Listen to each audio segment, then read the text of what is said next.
the old man laying around right now watching TV. Right. You know what I mean? It just he's got. Imagine how confused that dude is. Oh my god! Somebody comes on identifying as he's got to throw up in his mouth at least like 3 times confused. a day. You gotta be very confused. But that's just being, prejudice. Well, and there's going to be stuff that in 40 years I'm throwing up in my mouth. Yeah. There's already stuff that I feel like that at dude, 32. I'm getting it already. I do. Oh, my. I'll see some commercial and be like, seriously? Give me a break. This is what we're doing? Yeah. I know. I'm the old man on the back porch. No, I know. And that's, it's funny now that we've been doing this for however long, couple months, and like the parenting content that comes into my algorithm and stuff. And like Karl and I had a whole episode almost about this like gentle parenting and how like it probably gets like very wrongly misrepresented in what it actually means and like how it's actually put into practice and stuff like that. And like how it's taken in way, some people may think it means just letting your kids get away with whatever the hell they want. And it's not what it means, but maybe gentle was the wrong word for it. Maybe we should coin a new term, call it like, constructive parenting, or like not abusive parenting, but not get away with murder parenting. Somewhere in the middle.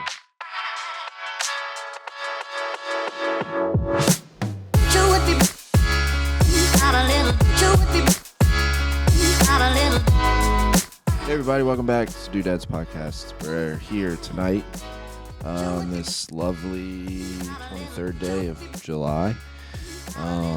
It's episode 24. We've been at this now for half of a year, which is cool that we're still here. And if you haven't liked and subscribed, do that. If not, don't. At this point, I don't think we really even care anymore. Tonight is a very special instance and episode. You might be wondering, wow, Karl, where have you been? You look so tan. You look so fit. Oh, wow, Karl, you shaved your beard? Wow, Karl, you look 15 years younger. Wow. And then you probably said to yourself, wait a minute, that's not Karl. Ladies, he is married, so back off in the comment section. Happily and recently married. I am pleased and honored to have my good friend, Mr. Rick Morton, sitting here with me tonight.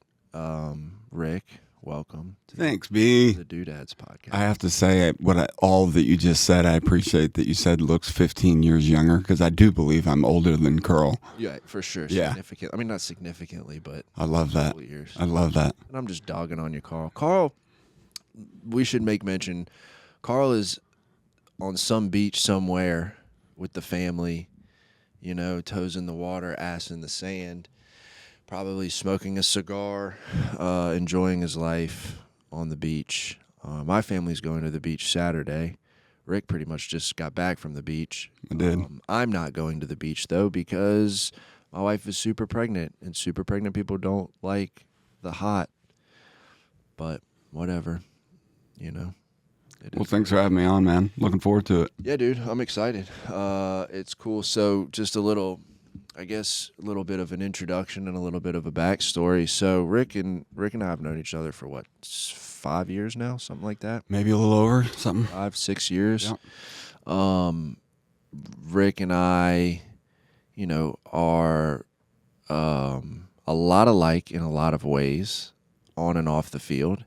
We have, similar interests. We have similar mentalities, similar mindsets when it comes to life and humor and dealing with situations. But what I'm excited about, I guess, is mostly just like, I'm not going to tell it all for you, but, you've always been somebody who I've gone to when it comes to fathering and parenting advice. You've got a handful of years of differentiating experiences when it comes to that, which is cool. So I guess why don't you start by just giving a little, pretend like these are things that I may or may not know about you, but yeah. So this is Doodads. So from a father standpoint, there's not much I haven't experienced. I've been obviously a son. I've been a stepson. I've had a stepfather. I'm now a stepfather. I'm a father of 2 girls, 2 boys, and now 2 little girls. And I've experienced, I guess, so many good and bad from all sides. From the divorces of my parents, divorces, my prior divorce, and how do you, I guess, navigate that as a child, or how I navigate it, and then how you do it as a parent, or even with kids involved and everything. So for being on the planet 50 years, I've experienced, I guess, a lot. Besides having stepsons, all bases done it. covered. Yeah. Yeah. And that is kind of cool because we've talked, like I've talked on here before about, my dynamic growing up and, having a dad and a stepdad, and then Karl is now a stepdad himself, so like there's kind of an interesting back and forth there. So you've got, so you go down the list, start from the top and take us. So I have two daughters that are 24 and 22.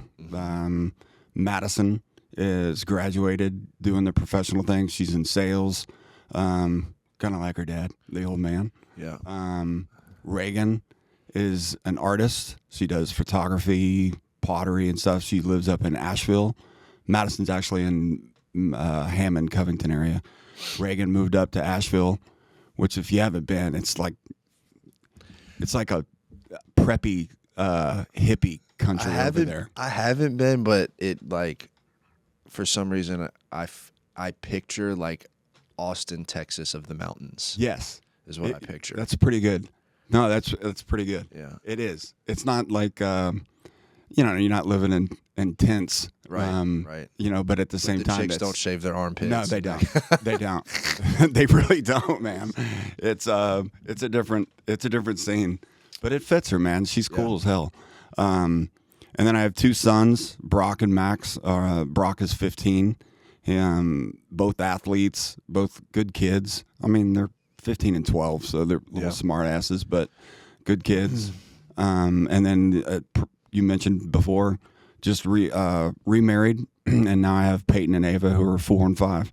So I have 20. Thanks. I know. Appreciate it.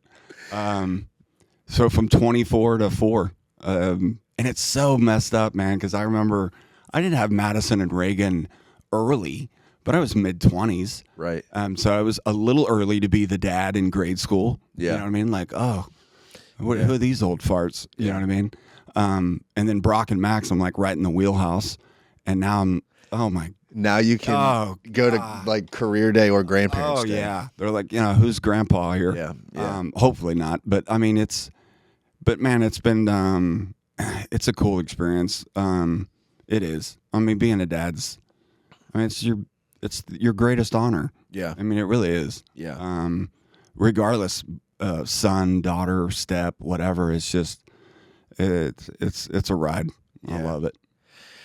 It is wild, and it's funny that you say that because, like, now that Julia's in school and stuff, like, I don't feel like I'm young as a parent, but it's like one of two things. It's like I'll go to these school functions and I'll look around and I'll be like, damn, like all these, they got a late start or I got an early start, or it's the alternative, and it's like you look older than you think you look. And now, I mean, I'm 50, so when I go to Ava and Peyton's, I know I'm older, but so now I'm so egotistical. I'm like, yeah, but I'm in better shape than that dude. Right, I could kick that guy's ass. I'll smoke that guy.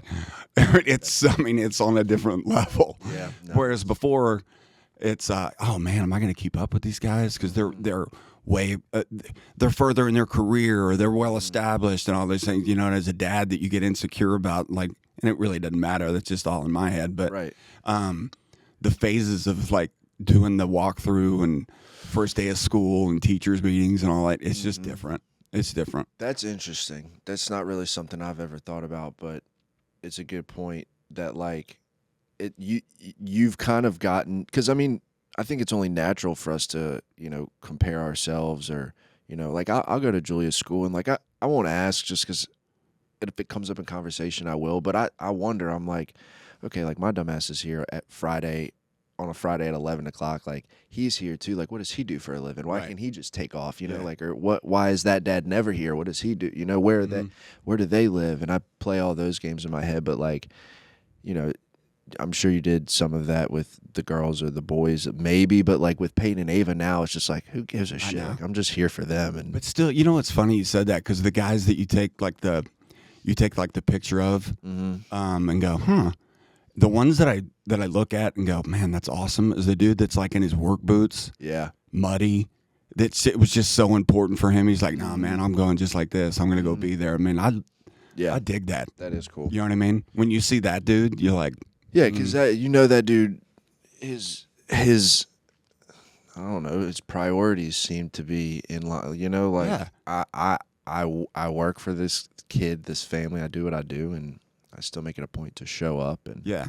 And I'm not saying, look, I mean, wives do that too, and they take time out of their day, and I get that. I'm not comparing the whole, not getting into a sexist thing. But it's just there's something about the work, the hard working dude that took time to go. Man, I love that. Yeah, no, it is. It's crazy because I've like, I mean, none of us are perfect, obviously, and in my 4 short years of being a parent, I've made my handful of mistakes, but it's one of those things, like talking about it being such an honor, and I know, like, I mean, I personally am very close with people who are happily married that they just don't want kids. It's just not what they want, and that's cool. And then now I'm like, once you've had a child, it just doesn't click up here like how you could just neglect that or ignore that or be a piece of shit when it comes to that. Like I don't get it. Like, I'm not talking about being perfect. I'm just talking about not wanting to be involved, not wanting to do everything and anything possible, and it looks different for different people. Some people, it looks like working 80 hours a week and providing financially, and that's what fulfills them. And some people, it looks like being at every gymnastics event, every dance recital, or every school play or whatever. And some people, it looks like both, and it just looks different for everybody. But just the disassociation with the fact that those are your kids, it doesn't make sense. Like, It doesn't. And but then again, I mean, I've done this a few times. Yeah. And there's moments, I mean, I'll be honest, it's like, so Peyton and Ava left for 20 days this summer.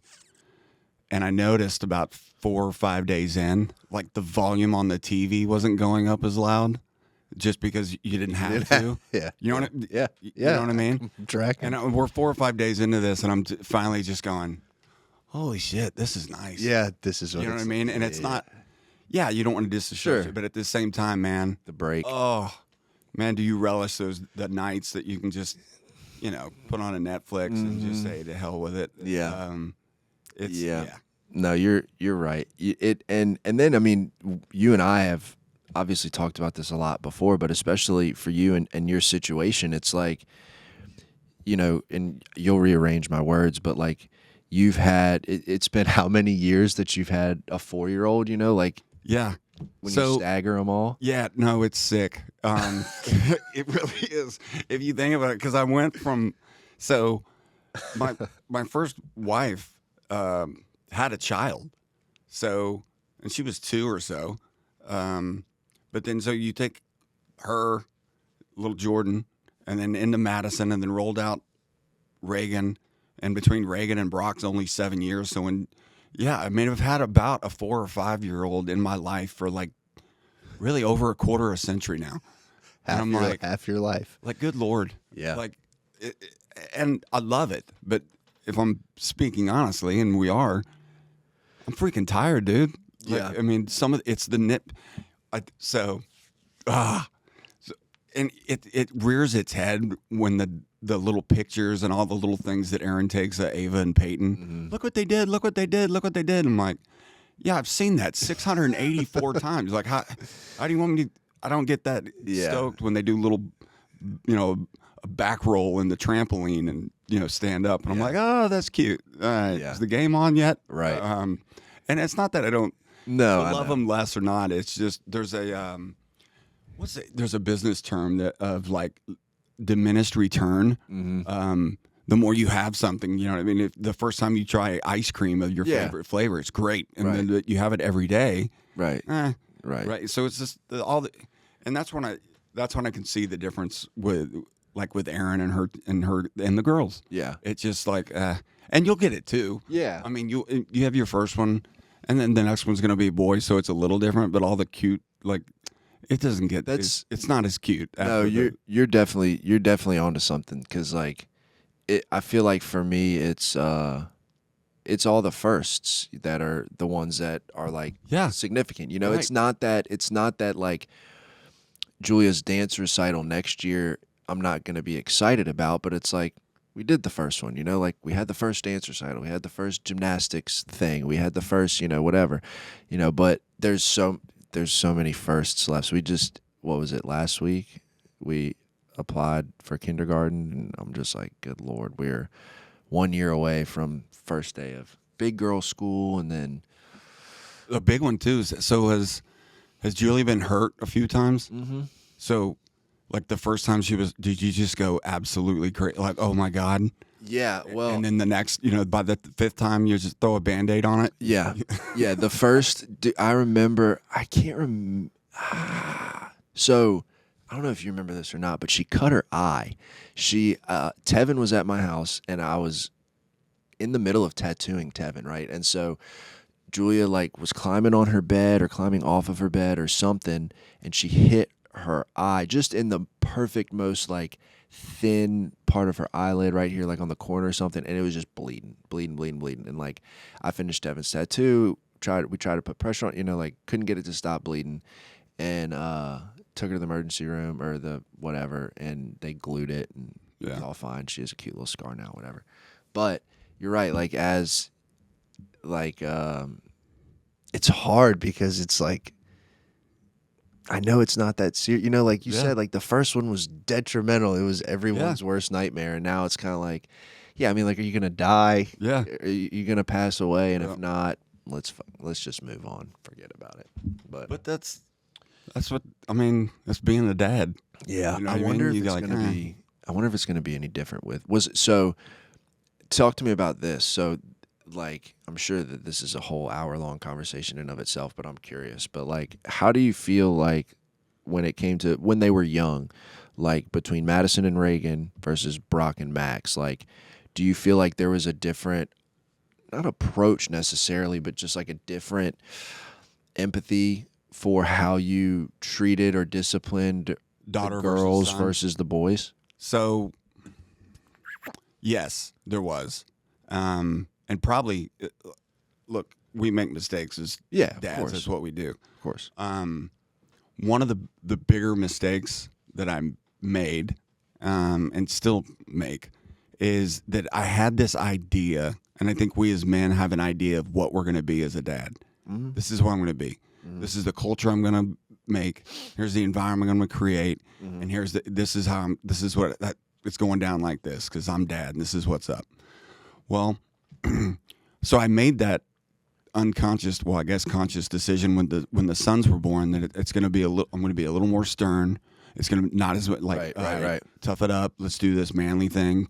And come to find out, it's a horrible mistake because actually looking into it back now, and I do a better job. I did a better job when Brock and Max got a little older, and I can see it that I'm doing a better job with Peyton and Ava is getting rid of the misconception of this is the dad I'm going to be. Because truth be told, I need to be 27 different dads with each kid. Like instead of the mistake I made was I'm going to be this kind of dad. Well, truth be told, Rick and Brandon need to be the kind of dad that Julia needs me to be. Right. Period. Right. And that might be different at 2. Right. And different at 3, and different at 4, and different. Does that make sense? No, that makes perfect sense. So I had that. Was it different? Yeah, but I think it was different because I made it. Yeah. Thinking like, here's what we're going to do. I'm going to create these athletes, and I'm going to do this. And, you know, I grew up athletic, so just, you know, and I know that's, you know, it's our dream, right? Of course. And what's really crazy, I would say I was a little worried about Brock at first because he just wanted to get into sports. And I'm like, stud. Right. Now he's just a beast. Yeah. He's over 6 foot. He's fast. He just tops everybody, you know, when he's going downfield and stuff as a wide receiver and all this. And it's great. And it's cool to see him excel. But at first, it was like, this soft-hearted little dude. Like, what? And so there I'm almost not disappointed, but like internally discouraged. Like, Yeah. he's not getting it, man. Yeah. Like, he's 7. What do What's I up, need to dude? do to Right. get him like, to- I guess we're going to break out the ropes, son. Let's Right, go, right. right? And it's, and then, of course, he grows up and hits 6th grade, 7th grade, and then he sprouted up to 6 foot tall, and he started filling out, and all of a sudden it took care of itself. Right. Whereas Max was like an athlete the day he was born. You just put anything in his hand and let's go. Mm-hmm. And he's so, I love that he's so obsessed with sports. Like, it's Yeah. like you don't have to tell him to practice. Yeah. He's like, can we go outside? Let's Yeah. throw the ball. Let me do this. I'm going to go shoot some hoops. I'm going to, you know what I Yeah. mean? So just between those two and only 3 years difference, the dad, I thought, like, I'm going to create this environment. Mm-hmm. Well, truth be told, I mean, they kind of create the environment. You just kind of, let me just Yeah. be malleable into this and go, okay, Brock needs this for right now. Whereas Max, I can lean on and be like, come on, son. Yeah. Like, suck it up, dude. Yeah. Whereas Brock's like, I don't want to go. You know, so and then you get Ava and Peyton, girls, and just, oh Lord, like the first soccer game was just atrocious, dude. I was like, I'm sitting over there, like, what?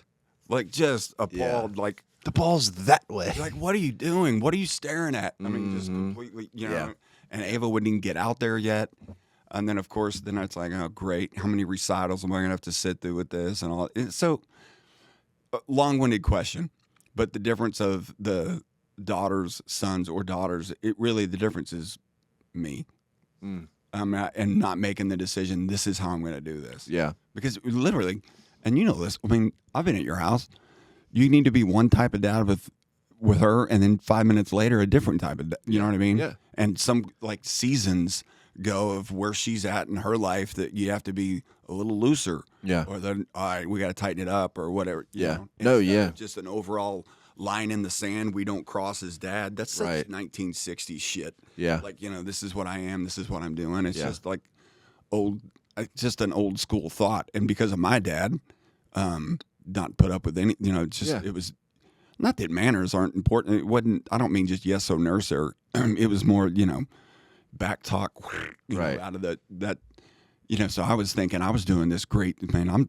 I'm a softie compared to Yeah. my old man. Yeah. You know what I mean? Yeah. And I think today, too, in today's age, that dads, I think, not all dads, but I think a lot of dads right now just think they're doing a better job than their father because they're not as maybe hard emotionally or verbally or whatever else. And it I don't know if that's a fair statement or not, but it's just what I feel like. No, I mean, I was kind of thinking that there's probably a good portion of dads today that pride themselves on not like beating or whooping or spanking their kids. Right. When the emotional, verbal, mental trauma, abuse, instability, you know, is because I think that because like you've said it to me before, and we've talked about it before too, about, you know, and that's why I asked that question, because it's like I can already see myself with Brady coming, you know, okay, he's gonna do this, he's gonna do that, like this is when he's gonna pick up a golf club, this is when I'm gonna roll a baseball into his crib, this is, you know, we'll start doing, you know, I don't know, compound exercises at 7 or 8 months old, and we'll like really get his quads going. Dude, Yes. complete side notes. This is really funny, but I went to school with this dude, and we went to elementary school together, and then he went to a different middle school, and then I think in 8th or sometime between like 8th and 10th grade, he ended up coming to the high school that I went to, and he was stocky, fast as hell, and I remember, and just a beast running back. And I remember him saying that his dad used to make him ride his bike around the neighborhood on flat tires to make his legs stronger, to make him faster for football. Hell yeah. That's fucking sweet. So I lived in a cul-de-sac, and it was downhill towards the end. And my dad would get home, and if I screwed up something in football or basketball, soccer, it didn't matter. He'd get the soccer ball out, and he'd start at the top of the hill and punt it and make me run down there and get it and come back and be like, yeah. And remember when you hit that corner kick and didn't land on the PK spot? I'd just be chugging Wow. down there picking up. I mean, Yeah. It was just hard, dude. That's Yeah, and that's like, dude, and it's funny because before I was, and I've talked about it before, and you know this about me, but before I ever had kids of my own, I coached, and Yeah. so like I do have, and I've got little brothers and stuff, but like I have or had the most ass backwards like mentality. And I mean, granted, like as a coach, you have a certain responsibility, sure, but also it's kind of for a 23, 24-year-old kid without kids of his own, it's kind of like a decent little glimpse into parenting because, like you said, like I have this expectation of being a certain way for Julia for her entire life or being a certain way when Brady gets here. And like I had that same mentality as a coach, and like, 4 of the 11 kids might have responded, but the other 7 didn't. And at that point, what kind of coach are you if your whole team's not responding to you? And then you realize that if you can get each individual, you got to figure out what each individual kid needs and how to get him to respond. And like,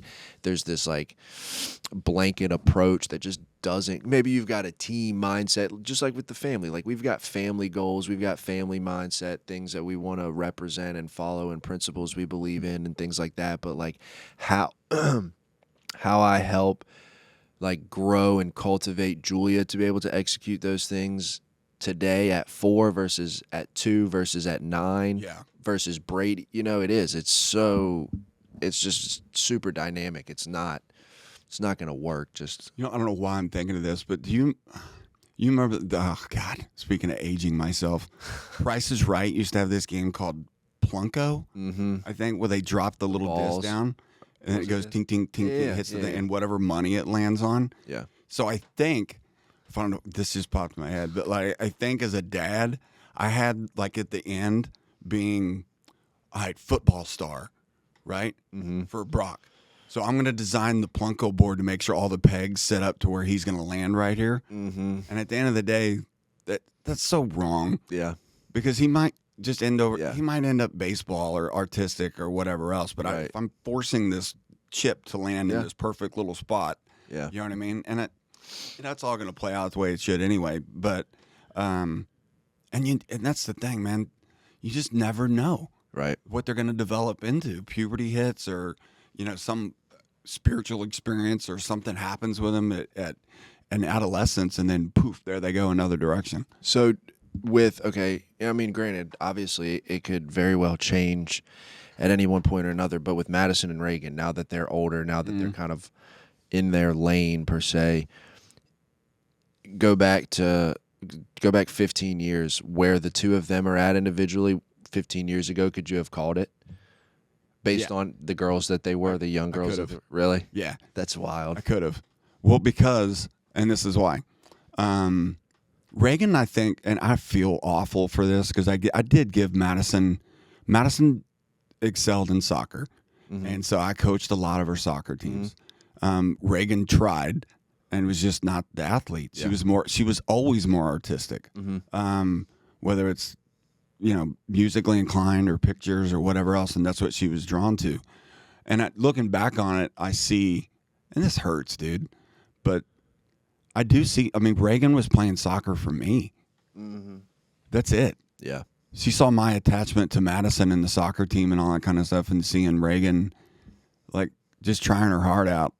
I think just to go, well, Dad gives Madison a lot of attention. He gets to spend a lot of time with her. This is the way to his heart. And I'm like, oh, God. Yeah. I look back on it, not intentionally. Right. It was just time spent. If I'm the coach, then I'm obviously going to be spending more hours doing this. So, but even so what I mean by, so how I knew it, so especially because, man, sports, I think, can show you so much of a person's grit or ambition or whatever it is. And Madison always, even at a very early, Madison, I remember at 10, she played with 12-year-olds because I wanted her to play 11v11, not that 8v8 crap.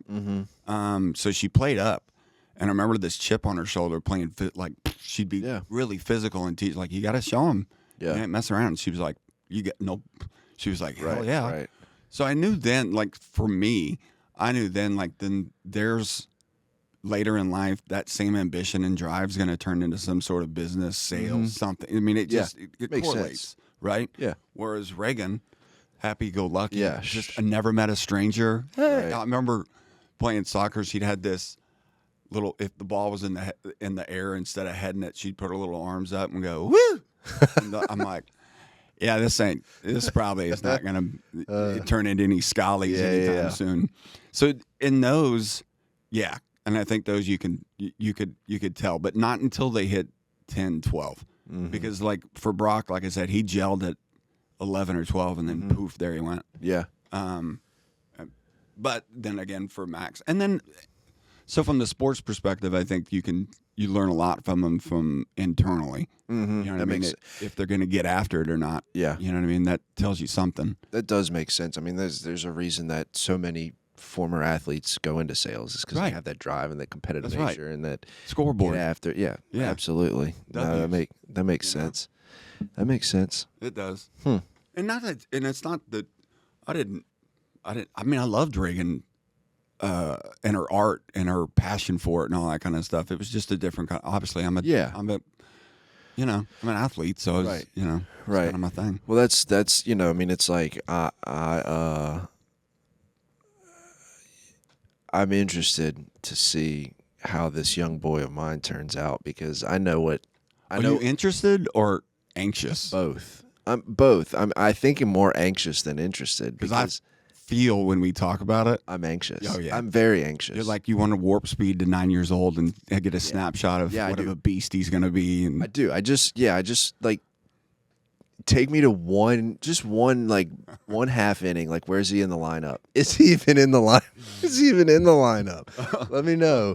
No, man. But more than anything, like what I am happiest about is that I'm at least aware of it and have people like you that can see it too, and other people that are really close to me that can help me be like I remember we were sitting in my living room a few months back and you were like, I could really see you getting into that, being that travel ball dad. Like, you gotta watch out for that. Yeah. Baby. And I was like, don't grind him, man. Don't grind him into the dirt. No, and like I mean that my parents never did that to me. They it was. But I was also like, you didn't really have to do that to me. I feel like you probably could have, and I probably would have deserved it. But, I was kind of like Max. Like, I was just wanting to get after it and go pitch and shoot hoops. And, once I realized how hard bigger people hit in football, I was like, it's for the birds. Put me on the mound. I guess I had, so growing up, I had it both. Because I was passionate about sports, and I wanted to be outside all day. Like, let's go. And my parents, thank goodness, man. I do look. They were really young when they were 17 and 19 when they had me and my sister. Broke. I mean, we were really poor, but they did everything they could to get me in sports. They just knew that was the thing to keep me busy, keep my going. Because I was always so I'd be bored in 3 minutes if I didn't have something to do, and then I'm annoying the hell out of them. And so the commitment they made to sports and everything. So I was drawn to it right away. But I also had my dad just grinding, dude. Yeah. Like if you didn't win and weren't like achieving perfection, you suck. Where do you think? And you may have told me this before, and I may know this, so if I do, I'm sorry. But did he play sports? Like, no. And where I do think you that's think? Where do you think that came from for him? Well, I think he'd admit it today. He was the typical living vicariously through me. He was. He dropped, like, again, they had my sister at 17, me at 19, dropped out, wound up being a fireman, but an extremely gifted musician. Like, that's right. I mean, violin, mandolin, everything, you name it. Played with Brooks and Dunn for a while, traveled, did all the, I mean, just like next level gift. Yeah. So I think for him, and with his child not having the opportunity and just wasn't athletic, he just was like, I think he was what I opened with. Like, my son's going to be this, and damn it, if he ain't, I'm whipping his ass till he is this. Right. You know what I mean? That type of mentality or whatever. So, thank God I love sports. Would have been a long 18 years. Huh. But yeah, it worked. I mean, it worked for me. I also, God, there's like 1,000 different things that popped into my head. I'm curious too. So, obviously today, so what, the girls were born in 2000 and 2002. So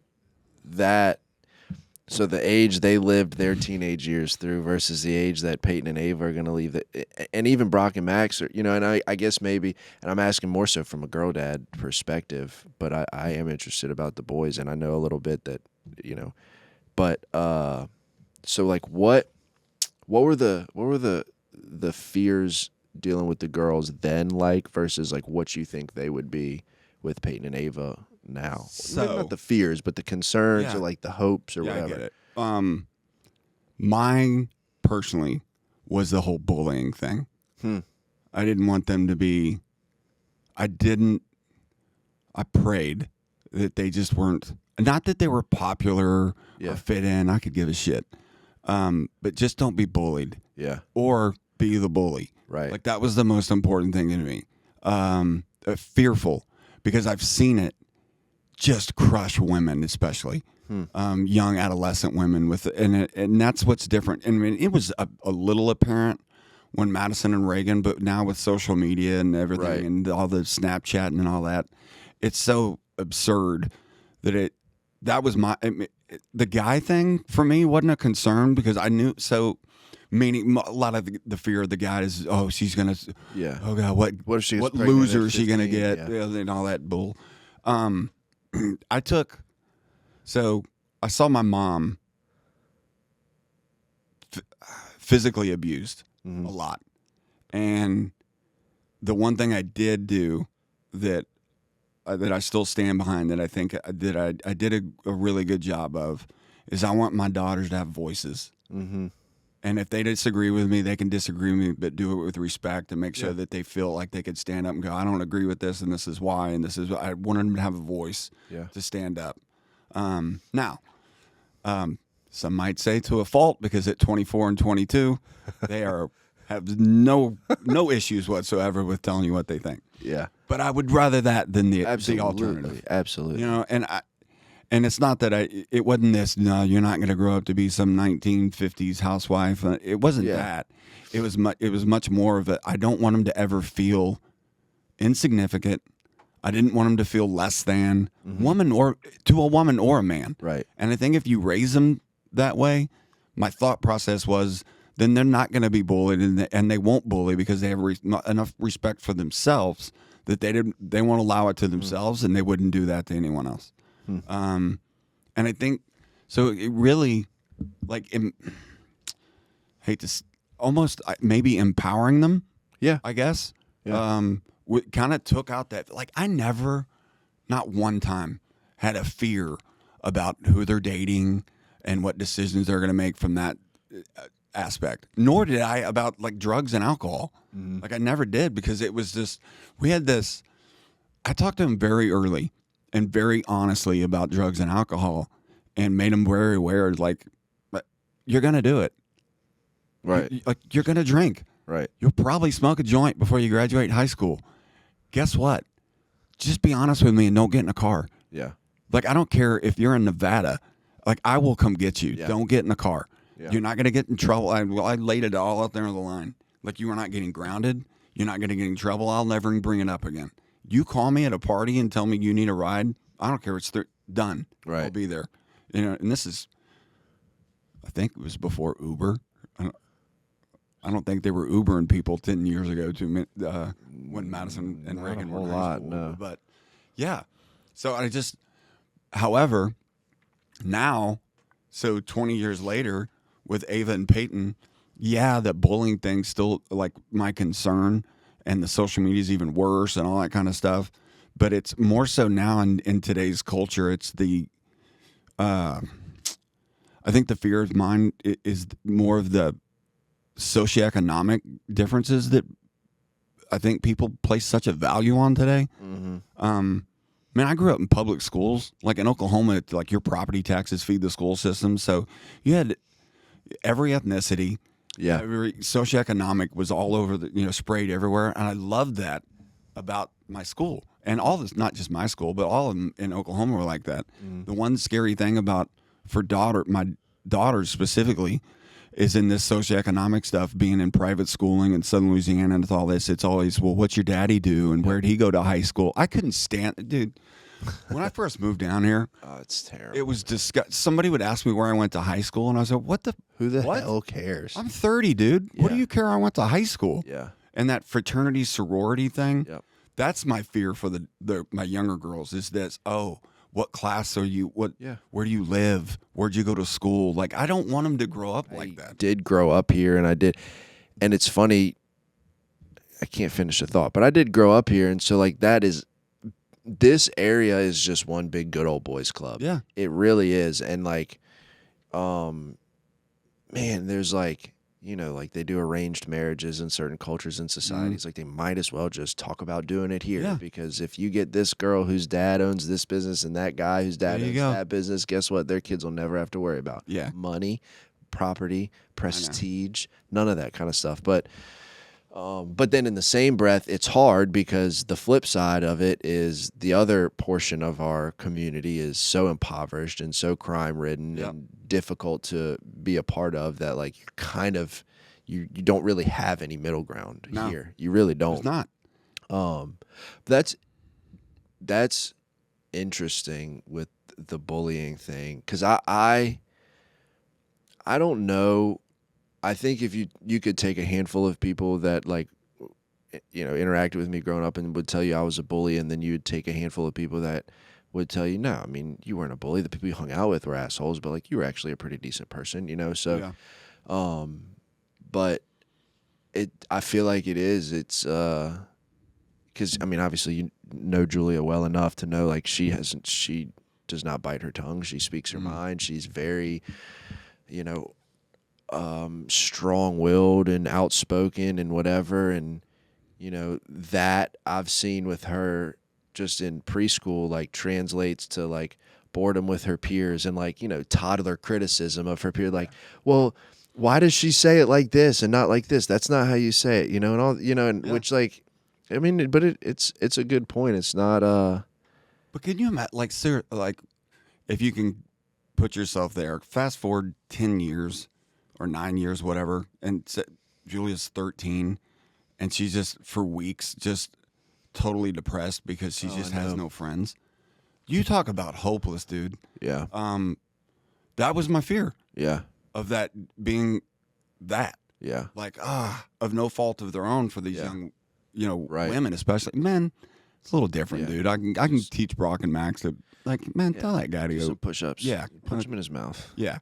But with women and young women, that was my fear. It wasn't dating, drugs, Yeah. and alcohol. That it was that, and it's just because and it was probably that because you're hopeless. Yeah, Like, I can't help. yeah, Like the work you put in is so important between really no pressure between 4 and 10 yeah, is like that's laying the groundwork for what their social life's going to be like from 11 to 18. mm-hmm. You know what I mean? And if it's not Yeah, like in the midst, that's why I think back to sports.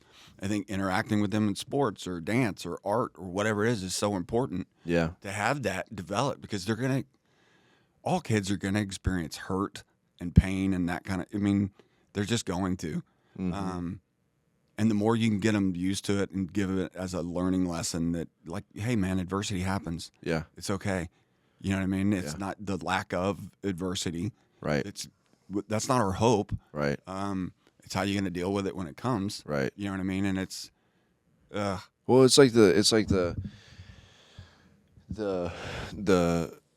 high school athletic whatever pitching prospect who there's scouts that come out to watch him pitch and he just absolutely shits the bed and does terrible and whatever, and he ends up getting an offer, and then he's like, "Why?" It was like the worst. It was awful, and the dude's like, "Well, we got to see you fail and how you overcame adversity and how you dealt with failure and your poise and your reaction to it." And yeah, I don't want to like intentionally, because it's gonna create itself. I don't want to intentionally create adversity for my kids, but I don't. Think about. I didn't mean No, to go ahead, cut you off. Go ahead. But about this generation, though, about what the bullying and all these things is more it's more in the socioeconomic differences and all that stuff. But I will say, like, I think from even Madison's down to now Brock and Max, I mean, Julia's 4, and so are Peyton and Ava. They're 4 and 5, so you don't really, not who knows them yet. But what I will say about this one, and everyone calls them privileged, and they think that they don't work hard and all that, and maybe they don't. I mean, we'll see. But I find that I admire about it is they are so accepting of other human beings. Yeah. It's like next level acceptance. Like they don't care of what race you are, sexual orientation, what you want to call yourself. You know what I mean? And it's like, it's pretty beautiful. Yeah. That was foreign, man. Yeah, You know, for you think sure. From like your grandparents to your parents to us, and now down to them. I do now. Look, people. I don't want kids showing up. I'm a turtle. Like, give me a break. You know, come on. But I will say about their. Cool. Here's my pond. Yeah, I'm like, oh dear Lord. I get you. But I do find that because even with Brock and Max, like they just don't care, dude. Yeah. Yeah. Gay, straight, what you identify with, black, white, Mexican. They just don't Yeah. care, dude. Yeah. And I think the absence of that labeling and everything else is pretty healthy for who they are. Yeah. You know what I mean? Yeah, and I mean, I think that I don't know who you credit that to. Do you credit that to the parents? You know, because I mean, I think that like, I don't know. Correct me if I'm wrong, because we're basically a generation apart. But like, I feel like maybe my generation was like the first generation to where it was like, okay, that you had a black friend come over. You know? Yeah. And I'm not trying to get like all racial. No. Like that at all. But like It was more of the norm. it was more of the norm. Yeah. You know, like you're all playing sports together. You're sleeping over at each other's houses, and you're in school together. And it's just like there's nothing to it. And it just that is interesting though. There has been like a serious transition from even 40 years ago. Huge. Just yeah. I mean, think about the old man laying around right now watching TV. Right. You know what I mean? It just, he's got. Imagine how confused that dude is. Oh my god! Somebody comes on identifying as He's got to throw up in his mouth at least he's gotta like be 3 very times confused. a day. You gotta be very But confused. that's just being, prejudiced. Well, and there's You gonna don't be know stuff that you know. in 40 years I'm throwing up in my mouth. At Oh, too. yeah. There's already stuff that I feel like that Oh, at dude, 32. I'm getting it already. I do. Oh my! I'll see some commercial and be like, seriously, Give me a break. this is what we're doing? Yeah. I know. I'm the old man on the back porch. No, I know, and that's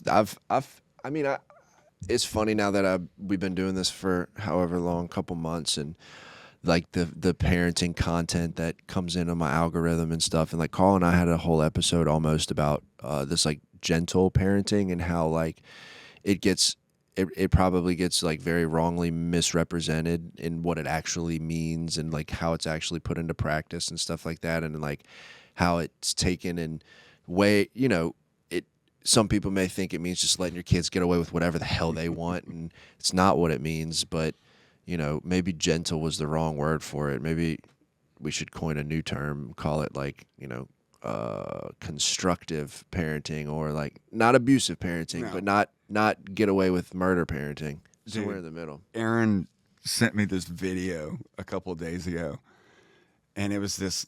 So there's the old school dad, and then new school, like within me.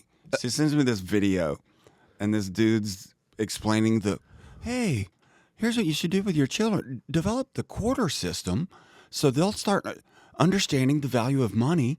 And so when they do a good deed, you can drop it in the quarter of savings or spend or treat and all this. And if they don't get up in bed, and she sends it to me in regards to having trouble with Ava, like staying in her bed, right? And I'm sitting there watching this. I'm like, what in God's name? I'm We're doing a 32 and quarter that system? wouldn't get me. I said, Aaron, I don't need a quarter to say get your ass back in bed. Like, oh Lord. Yeah. No, Some of that stuff some that you of- see it's the extreme It of is. okay, Johnny. it is. Now what we're gonna like, dude. Yeah, I it's mean, I'm not saying you have to go to the extreme like my dad or my parents. right. And but I don't think you have to go all the way there either. You know what's funny? So recently, this is perfectly on topic, but recently, I think my mom got them, maybe Jamie, I don't know, maybe they collaborated, but got Julia these punch cards, and they have like 10 little like Yeah. like a Smoothie King rewards card, Oh, right? yeah. And so, dude, this kid is great. But anyway, just as like whatever, some kind of little incentive system program that you get a punch for doing certain things, or like you won't get a punch if you don't, or whatever, just to whatever. Then next thing you know, after like a day or two of the punching, it's like she breathes the right way and she needs to get a punch. And I'm like, we've completely defeated the purpose. You blinked. Right. Oh, hey. She's like, I need a punch. And we're like, for what? And she's like, because I listened. We're like, we didn't tell you to do anything. And she's like, exactly. Like, that's my point. Give me the punch. Look, man. Some of it's Parents gimmicky. out there and dads use it. Yeah, and sure. It's somewhat of valuable at times. I guess that's fine. But at the end of the day, I think being a dad is. Are they listening to you or not? Yeah. Just yes or no. Mm-hmm. It's really simple. Yeah. Do they listen? Right. I mean, come on. Yeah.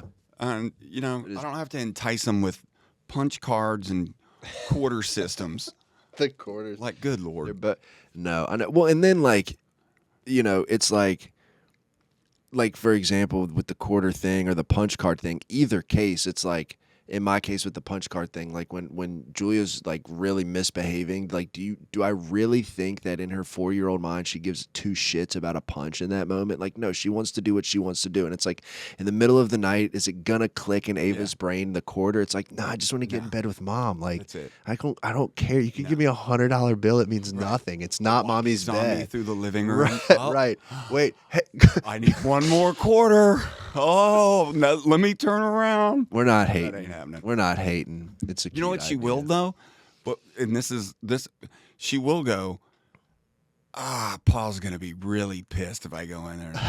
Like she'll feel that. Yeah. She's not gonna not do it for lack of a quarter.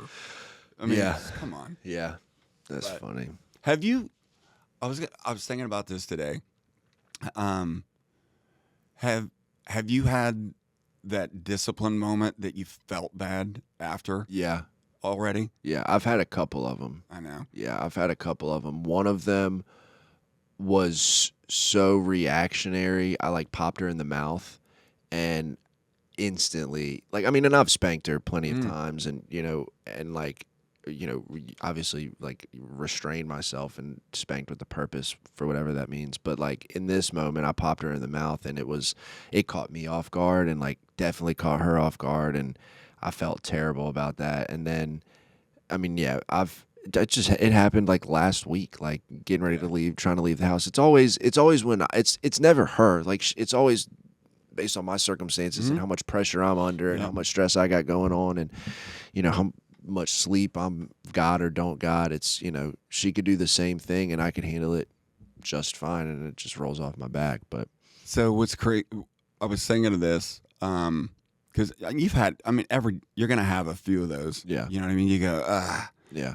And it's weird. And it didn't have to be like a physical thing. It could just be I yelled and I shouldn't. I'm like, good Lord. Like, Rick, what'd you, like, come on.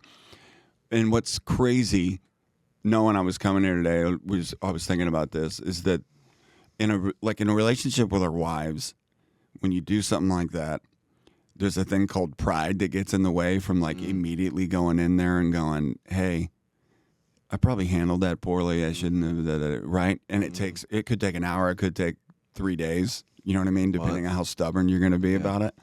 But as a dad, I've never experienced pride getting in my way of admitting that I messed up. Like I've never had that. I better not go in there. Right. You know what I mean? Right. And I was trying to. Aaron and I were talking the other day, and I was telling her, I was like, it's weird. I love my children more than everybody's. I'm going to lay in front of a train from them and all that kind of stuff. And I would, and that's no problem. And I love my wife, and I would lay in front of a train from them and all that good stuff. But there's a difference when it's your children. When it comes to, for me, when it comes to the pride thing, when it comes to the ego thing, they're just not even existent within me. And I wish I could love my wife like that. Right. like at all times. Mhm. You know what I mean? Like I wish I could. Yeah. But it's like this God-given thing that's I think in all of us that just like we're gonna remove that when Yeah. it comes to parenting. Yeah. You know what I mean? I'm like, Yeah. thank you. Right. Yeah. Like, Could you imagine Oh, how like I think it was one of the guys, Derek Cahill, that we had on a few months back, but he said something about like basically along the lines of like how like I'm arguing with a 6-year-old. Like, who's the idiot in this situation? Like, it's you. You're the dumb one for arguing with the child, or like not apologizing to the child. Like, you think you're going to show that child I'm the bigger person. Whereas, Watch like with this. the wife, it's like, you know, who's going to bend or fold first? But like and it makes perfect sense. It's a good point. But like, you know, with Julia, it's like I don't like when those instances have happened. There are plenty of times where like I have a point that I want to prove, and I'm going to stand my ground, and like whether there's a lesson to be learned or not, it's just like I'm not budging on this because all I'm doing is setting you up for failure by thinking you can get away with stuff. yeah. You know, but when it's a genuine, honest, like I don't feel good about how I just reacted moment, like I have no point to prove. I just want you to know I love you. Yeah. You know, like I just want you to know that was out of my character, and you know, it has nothing to do with you. Like I had a bad moment, you know. Have you checked yourself on the spoiling thing though yet? Do you have maybe In what way? like have you caught yourself spending maybe not more than you should, but buying too much, realizing like, man, I'm spoiling the hell out of this little girl. And I don't know. I'm not saying that as accusatory. No. I'm saying because I did. Are you saying because you come to my house multiple times a month and see all the Amazon packages on the table when you get there? Is that why you're asking that question? I didn't. You can blame my wife. Jamie, I swear to God, I didn't see the Amazon package. No, I said it because I spoiled the hell out of Madison and Reagan. Yeah. And I did somewhat with Brock and Max too, and it was just something I clearly could look back on and go, man, like, Yeah. like I really was. I mean, dude, I feel like she gets everything she wants, you know, I really do. And there have been some times where, like, I told a story on here about when she hustled me out of a couple bucks. I told you about that too. And, you know, I took her to Family Dollar and wanted her to use her money. And then, like, she got gift cards for her birthday. And, like, in my mind, I'm like, buy her the little $4 toy and use a gift card for something for us, for the house or something for Brady or something, whatever. But, you know, Jamie sat down and let her pick out something on Amazon and used her gift card to pay for it and whatever. But I mean, those are two instances in a big bottomless pit of thousands of instances where it's like she really, I mean, you've been to the birthday parties, you know? Oh, it's sick, dude. Next level. But I do think like there will, because I don't, like I want to give her, I want to give her the world. I want to, but I don't want her to feel, I don't want her to like create an entitled kid. I don't want to create it, you know, like I feel like the time and place will come where learning the value of earning things, like I'll be able to show and teach that lesson in a way, or it'll kind of not teach itself, but you know, I'll know when the time is right, I feel like. And then I also don't want to create that socioeconomic, you know, like I you know, I don't want her to show up with, like I don't want her to be the 16-year-old that's driving a, you know, by that point, like a 2005 Honda Civic, but I also don't want her to be the one driving a 2032 Mercedes Benz, you know? I get it, man. What I had, I do a lot of therapy. Well, for the last year I have. And there was something that came out about what you give your kids and do without and everything. And I didn't realize I was doing it, but it was interesting. So it was funny. I was just making fun of my mom the other day about this. You know, after like soccer games or basketball games, it's whoever parent has the after game snacks, right? So all the kids, you know, most of the time, there's some Dr. Peppers and Cokes and Gatorades and Orange Slice, whatever else. Well, we were so broke that like mine would be like the yellow can that said cola. You know what I mean? Like just the crap. And I'd be like, me and my sister were sitting there talking. I literally remember after like soccer games going, oh crap, it's our refreshment. I'm out of here. Like, I let's gotta go to go. the car, dude. I gotta go. 'Cause I didn't want to feel the Yeah. the embarrassment Yep. of that. So that being said, I went not on purpose. Madison, Reagan, Brock, and Max have all, when I was raising them, I always had the refrigerator inside and a refrigerator in the garage stacked with drinks at all times because of the refreshment thing. And also, I was embarrassed to have, when kids would come over to play, I didn't have anything to drink, dude. Yeah.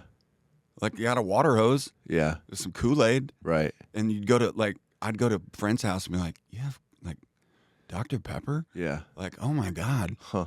So I just made aware, like, through, like, she was like, you know why Yeah. you're We are why not you're going to doing be the that?" house that has no And drinks. I'm like, no, man.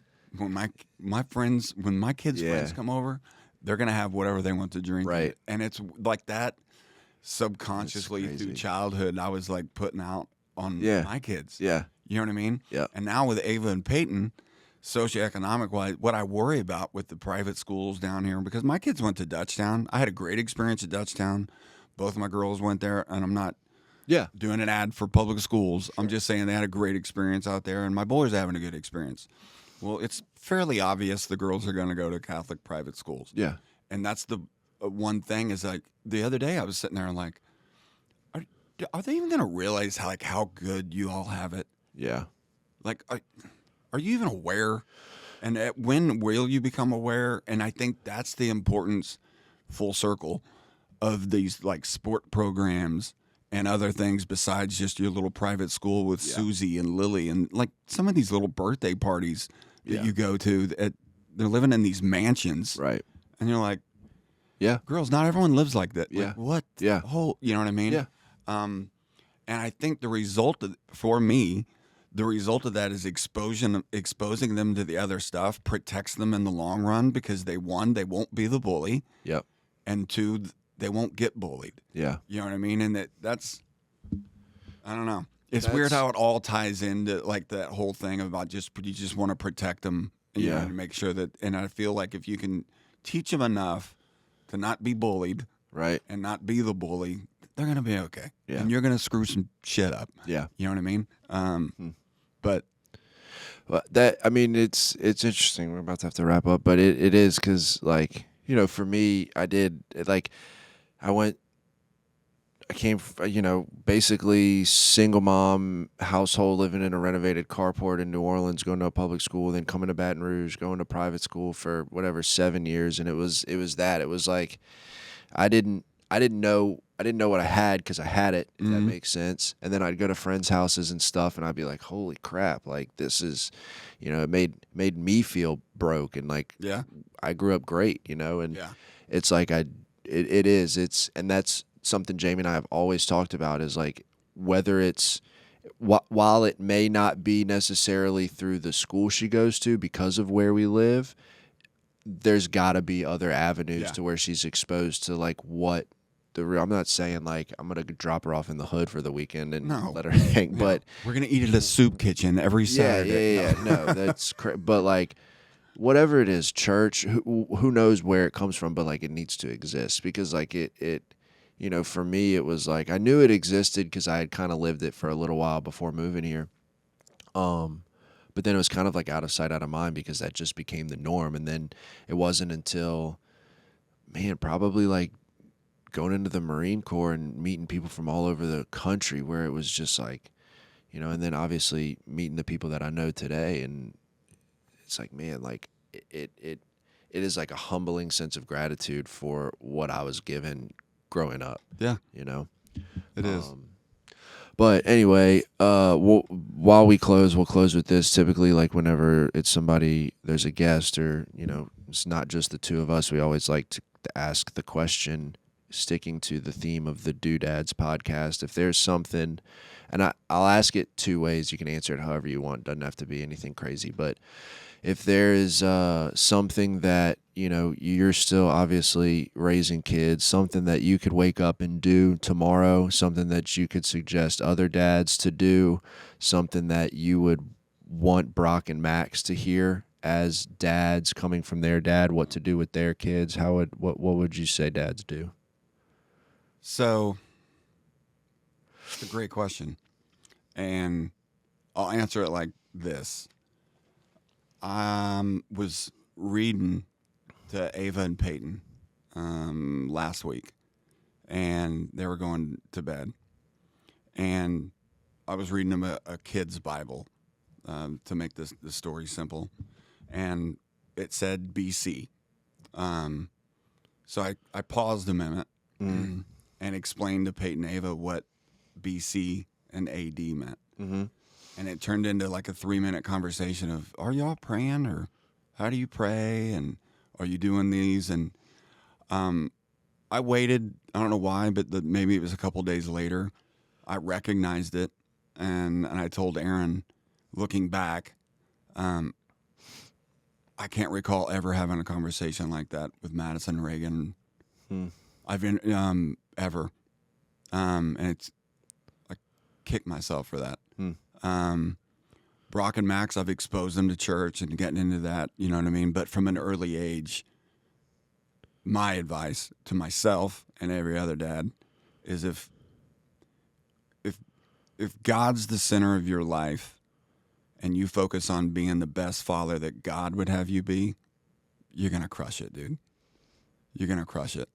Because, I mean, if I'm ending my day with my 4 and 5-year-old daughters talking about God, it's a pretty damn good day. It's a pretty good day. Yeah. All things are null and void at that point. It's just, and look, man, it took me a long time to get to the relationship I have with God, but that be God-centered, man. And then everything else is sports and bullying and all that. I mean, we can talk about it. We could talk 4 hours about bullying and security and confidence and all that kind of stuff. But that's pretty minuscule than it compared to what your relationship with God like in your home. It's good. It's good stuff. Well, thank you, man. I appreciate you coming and doing this. Karl texted in the middle of the thing, and he called. He said, "Lame. I was totally calling into the show." Oh man. Oh, bummer. It's all right. Dang it. But anyway, thank you. I appreciate you doing this. It was cool. I know we get to talk all the time, but glad you got to come. Yeah, man. Hang out we for touched sure. on some stuff we haven't. Yeah, we did. On before, we so did, cool. and it'll be cool for all 67 people that may get to know more about Rick that watch this next week. But anyway, like and subscribe. Go follow us on all this stuff. And come back next week. Karl, safe travels back to the homestead. We'll see you next time. Go do dads. Love you, Ken. And I love you too. Thanks, Ken.